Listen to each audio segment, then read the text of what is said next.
Mr. Speaker, thank you for joining us. It's great to join you. The official government guidance to work from home if you can was lifted 6 weeks ago, right back at the start of August. And the government is now very keen for as many Brits as possible to get back to work. But the strict social distancing restrictions in Parliament haven't changed. Only 50 MPs are still allowed in the chamber, and a lot of parliamentary staff are still being asked to stay away. Why is that? Well, I think what we've got to do is try and ensure that the House of Commons is safe. We've got to work with the best advice we can. As you know, Public Health England have been our main advisors. So any decisions we've taken has been based on the quality, but actually informative and the scientific view. So it's not some amateur coming along saying, oh, don't worry, you can do this. This is actually about taking professional advice. What is interesting is the 50 MPs, I can take the House down tomorrow to 1 metre rule. That will give us an extra 18 MPs in there. But part of that issue is that the MPs would have to sit down when they speak with a mask on. Well, actually, in the debating chamber, that really doesn't work. One, I wouldn't know who was behind the mask, but two, actually, we wouldn't hear what they've got to say. So I think myself and the Leader of the House have both agreed that is not a sensible approach. It's not one that can work. In fact, it would have the opposite effect. Could you imagine trying to record that as well? As you know, we record everything that's said in the House. So it would make life very, very difficult. And of course, it's about ensuring that we do have a COVID secure workplace. We know lots of people come into this House. What we're saying to people is, if you don't need to work here, and you can work at home, and that is your preference, please do so.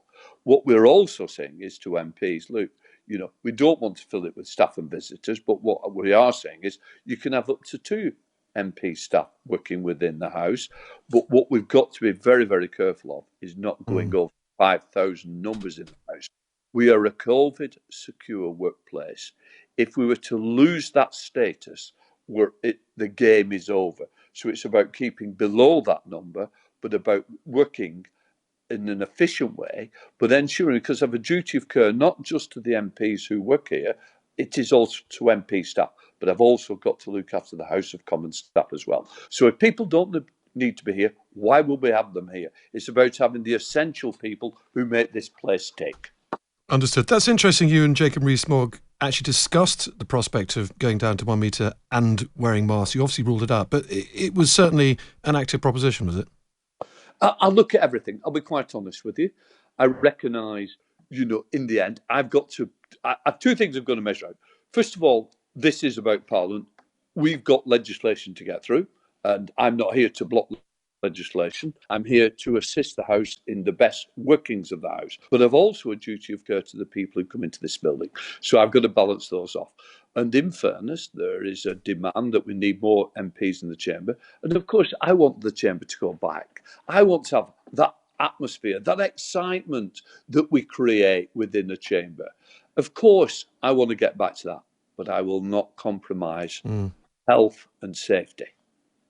Understood. And perhaps having the nation's representatives looking like highway robbermen as they debated wasn't the greatest of ideas. No, and that's right. It wouldn't be a good image for Parliament, but also we've got to make sure that people can record everything that is stated, and I think that's what's important as well. In PMQs, Boris Johnson scolded the Labour MP Geraint Davis this week, who was asking a question via remote on video, and he told him to join us in this House as fast as he can. This country wants to see their representatives as fast as possible back in Westminster, the Prime Minister said. Is he right about that? Well, what I would say is I think MPs I don't get into the personal details of people's health or reason not to be here. These are honourable members and they will do the right thing. In the end, I think we've all got to be careful when we challenge somebody without knowing why they are not within Parliament. I think we've got to make sure that we always look at MPs who aren't here. It's agreed that we have virtual proceedings. Don't forget, this was the House decided this. This wasn't me. This was MPs, including Conservative MPs and the government. The government decided that we can have virtual proceedings. In fact, that's been now extended to the 3rd of November. And the 3rd of November, it will be reviewed again. So, if the Prime Minister decides to challenge an MP, that he must live with that, because I'm not quite sure why that MP is not there, and I certainly won't dig into that fact either. Sure. The PM later told Tory MPs at the 1922 committee that he wants Parliament back to normal by Christmas. Will he get his wish? Well, who knows? I'm glad he's got a crystal ball. Mine's not quite as clear as the Prime Minister's. I'd like to believe that everybody in this country will be back to normal by Christmas. I don't quite see that. But if he knows something I don't know, so be it. Of course, I would wish to have normality back in the house. I'd love to have us all back. And that would be a nice Christmas present for all of us, to be back in the house, back to where we were. But the reality is we cannot compromise health and safety. So what I would say to the Prime Minister is, if he has that vision, I've not got it, but I will always review it at the set dates that the House choose. And as I say, 3rd of November, who knows what we will decide then, but it's about doing it at the right time and making the right decisions. Now, Mr. Speaker, you were quite tough with the Prime Minister this week during PMQs. And if you don't mind, let's just play a quick excerpt of one of your exchanges with him this last Wednesday, in case listeners missed it. Have a quick listen to this. This is a leader of the opposition who supported an IRA condoning politician who wanted to get out of NATO and now says absolutely nothing. This is a leader of the opposition who sat on the front bench whilst there was anti-Semitism. I think there are questions being asked. We do need to try and answer the questions that's being put to the Prime Minister. It will be helpful to those who are watching to know the answers. Prime Minister. Mr. Speaker, I think it will be helpful to all those who are watching to know. Prime Minister, I think I'll make the decisions today. Come on, Prime Minister. Now, you are respected, undoubtedly, as one of the kindest and most courteous MPs in Westminster, if you don't mind me saying that. But did you lose your temper with the Prime Minister there? No. Far from it. I think what it is about is just trying to use a bit of authority at the right time. I think we're in danger that I get many letters, emails saying to me, "Why can't you hold the Prime Minister account? Why doesn't he answer the questions?" Well, the fact is, I'm not there to ensure how the Prime Minister answers questions. I'm there to make sure we have good order in the chamber. But I think it was becoming very personal, something I wanted to take out of that. I don't think it was the right way to take the House on Wednesday. Far from it. And to make accusation of people is not a good way forward. And when we're talking about education, to end up where we did is not where the place where we should have been. So it's about trying to show respect to each other. It was to try and turn the temperature down. So no, I wasn't angry, far from it. I had to use some authority, and that's all it was. Life's too short to fall out with everybody, far from it. I don't want to do that. I don't want to make enemies either of the government or the opposition. I want to make Parliament work. I want it to be a nicer, a more friendly place for us to all enjoy, whatever reason we're in this House, and whether that's somebody who works for the press or whether that's somebody who works in the kitchen. I have the same respect for everybody. So I expect that respect to be transferred right across the House, and the chamber sets the tone, and that was not a good tone that I want to see. But PMQs is almost an exception to that very good rule, isn't it? Over years, it's never been about answering questions. It's been a chance for the Leader of the Opposition, the Prime Minister, to exchange sound bites and beat each other up. But it's Punch and Judy, not actual question time. Of course, that's what people turn on and really enjoy, don't they? You know, the fact that the number of letters I get to suggest it's not always the case. But what I would say is to accuse somebody of being basically a supporter of the IRA, somebody who'd actually prosecuted the IRA, I think was touching a nerve of something I didn't quite like. I wasn't comfortable with it. If I'm not comfortable with it, how was the person who was receiving it? You know, and I think you've got to look at it in that way. And I think it's very easy to get carried away in the heat of the moment to say something that actually, maybe with hindsight, we ought not to say. Voters are getting frustrated, are they, when ministers and prime ministers don't answer the questions? I mean, I suppose we're getting used to it in the media. They haven't answered our questions for a while, but you'd like to see them do that more in the chamber, would you? Well, what I think it's about is, look, in the end, the opposition there to hold the government to account. They've got to hold the executive to account. And the only way we do that is through questions. You know, and therefore, if you ask a question, you expect at least to get some form of answer. And I'd love to be able to be the person that was in charge to make sure you got the right answer. What I would say is I've got to steer that through. And I think it's about better respect between the opposition and government and respect of each other. I never ever want them to agree with each other because that will become a very boring place. But what we've got to try and do is make the House look better. The public facing of this House matters. The fact is that we know that society was beginning to reflect what happened here as well. If you have no respect, bawling and shouting, throwing abuse at each other, does that really work well for good governance? No. But what does make good governance is to ask the awkward question, the important question, and trying to ensure that you get the answers out of the government. Is this Prime Minister any worse than previous ones? And don't forget, what I would say is that the government should come to this House. They should be accountable, and it is for the House to press them on those questions. In the end, whichever way, and I've said it before, we don't have a presidential system. We have a Prime Minister that is elected as a Member of Parliament to serve this House. And the government is here to be answerable to this House. Democracy matters, holding the government to account matters, and remembering that this House should come first. That's my challenge, and that's where I stand. Hello, Mr. Speaker. It's Gloria here. Sorry. I was listening with interest to your conversation with Tom there, and the fact that you want Parliament to return to normal. I was just wondering, how about weekly testing of MPs so they can all take part? Testing? Yeah, weekly. If they all had weekly tests, they could all go in the chamber if they were clear, couldn't they? To be quite honest with you, I'd like to do it daily, not weekly. Because the problem is, with the weekly test, it doesn't tell you anything. We also have, it's not just about MPs, it's about the number of staff that work here. You know, we've also got to remember, we have doorkeepers, as you will remember, when you were within that floor. We always chat to the doorkeeper, they're put at risk, and therefore, what we should be doing, and I'll be quite honest with you, I've made approaches to the NHS and government to say, look, why can't we have a testing system? What we would need is a quick turnaround of tests in order that we can get MPs in. We're looking at it. We're exploring all options. I'm happy to put anything in. In fact, I personally would have had the heat screening equipment in to test temperatures. I would like that in. You know, when you go to a place in London, you go up to it, basically it scans you and a green light comes on, you can go in. You know, no, it's not, it might not be the ultimate test, but it shows that we're trying to put measures in to reassure people. It's about reassuring people to show that not only are we on their side, the people that enter this building, but actually we take COVID seriously. So, of course, we're looking at options. A weekly test, I don't think will be good enough. I'd like to think that could be daily. I am now told that some of these tests can be turned around within 20 minutes.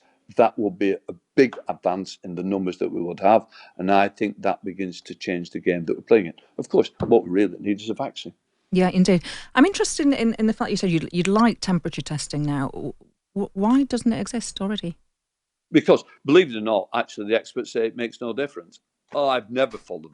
You know, right from the beginning, I thought masks were a good idea in certain areas. I think heat testing is a good idea. Temperature testing is a good way. But in the end, as I said to you right at the start, I do take the experts' advice. Public Health England said, no, this doesn't make a difference. I'm still of a personal view that I think everything helps. It's about having not just one, but numerous ways in order to protect this House. As I say, all options are on the table, and I will look at different options.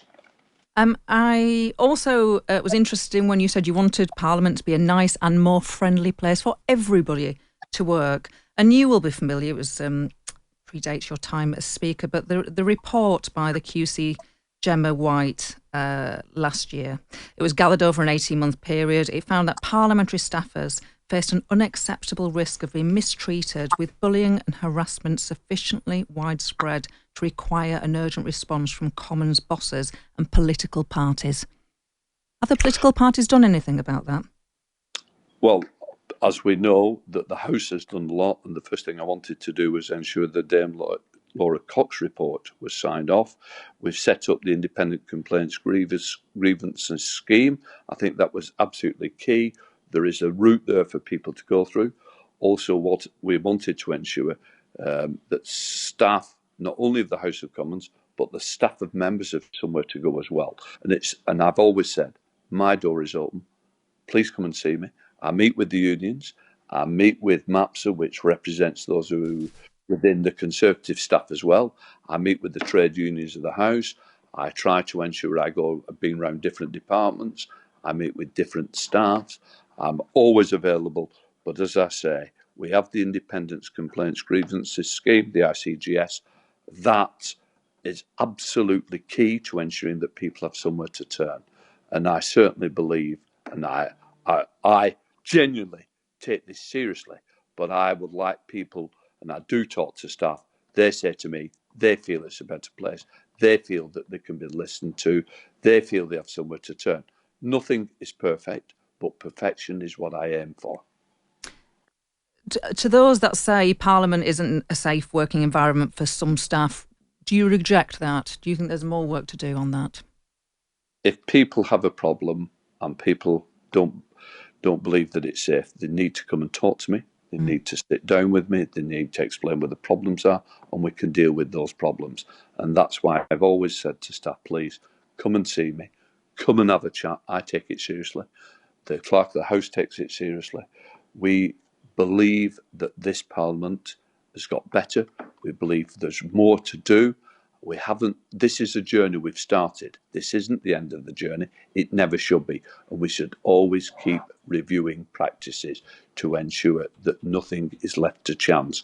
And, it's so important, because what I want people to do, I don't want people to turn around and say, Gloria, we lost good people like yourself who didn't stand again. Also, we lose good staff of this House who feel maybe let down, and they go from here, they could be quite bitter. Would they recommend people to come and work here? No, because of the experience they had. What I want people to do is, if they leave here, they would actually recommend that it's a great place to work.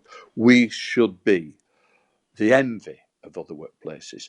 We should ensure that people not only do they feel safe, but actually they recommend us as a good employer, a good place to be, where people are looked after. That's the challenge I have. That's the challenge I want to deliver. And finally, from me, the Commons has doing sessions of anti-bullying and sexual harassment training. Not every MP has done it. What is your message to those that haven't yet taken up the opportunity to do that training? Do it. Do it now. Get on with it. What do you all invite for? No, we do know that we've had elections, and I'm not making excuses.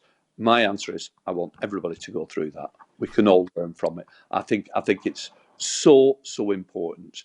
And I would say we've over 400 MPs done. There are more waiting to go through. So, I wanted to be one of the first. And at least people can't say, well, as a speaker, absolutely, I was in that first wave when it first came out. And people can't. It's a bit like wearing your pass. I say to people, please wear your pass. I wear my pass as a good example. I've been on the training. I take leadership seriously. I lead by a good example, I hope, and I want others to follow. And what I would say is, look, cultural change takes time. I want to show leadership in making those changes. And by my setting the good example, I expect others to follow. I want all MPs to go through it. I've got to say, we've been really lucky with the new MPs. They went on very, very early. They absolutely signed up to this. And it's much easier, as you know, with new people coming in to get them to take up the advice. It's much harder with those that's been here the longest. But what I would say is, I've not heard of anybody who's refused yet. Mr. Speaker, final question from me, and I'm asking for a friend. When are you going to reopen Parliament's bars? I think the public out there, I think we've got bigger issues than opening the bar. But in fairness, I do understand, that it's a good idea. A journalist will have a chat with an MP, and the thing is that Strangers Bar has led for that in the past. But Strangers Bar doesn't lend itself to social distance, and I think that's the key, isn't it? We started off this about how do I look after people? How do I look after the House? It's about taking the tough decisions. It's a very easy decision to open the bar tomorrow. People would say thank you. but is that good for the health of the people that work here? And the answer is no. If Strangers Bar was a different shape and it lends itself, of course I would review it. But at the moment, the advice is very clear. Don't open that bar. It's not safe. I will tell my friend. Mr. Speaker, thank you so much. You, Tom. Thank you so much for your time today. Really appreciate it. No problem.